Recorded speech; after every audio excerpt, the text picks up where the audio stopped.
আপনি কি জানেন বিশ্বের সবচেয়ে বেশি কৃষিকাজ করা দেশ কোনটি?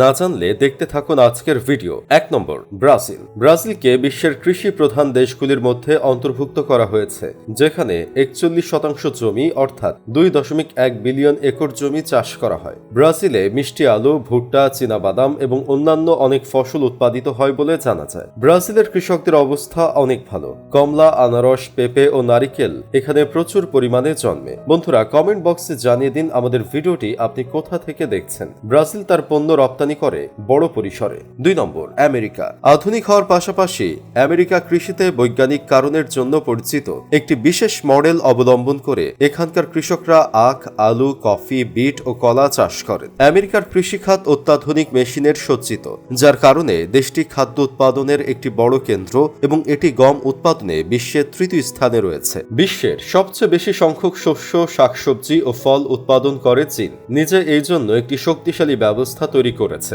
কৃষি বিভাগের কর্মচারী ও বিশেষজ্ঞরা খেতে ফল কাটার জন্য প্রশিক্ষণও দিয়ে থাকে। এতে করে প্রতিনিয়ত চেষ্টা করে যাতে ভালো ফলন হয় এবং এতে কোনো ধরনের ঘাটতি না হয়। চীনকে বলা হয় ধানের সবচেয়ে বড় উৎপাদনকারী দেশ। সয়াবিন, গম ও ভুট্টার চাষ হয় এই দেশে। ভারত কৃষি উৎপাদনের ক্ষেত্রে বিশ্বের চতুর্থ স্থানে রয়েছে। অন্যান্য ডাল, শাকসবজি ও ফলমূল এখানে ব্যাপক হারে উৎপাদিত হয়। ভারতে কৃষিকাজ শুধুমাত্র একটি ব্যবসা নয়, এটি 98% ভারতীয়দের জীবিকার উৎস।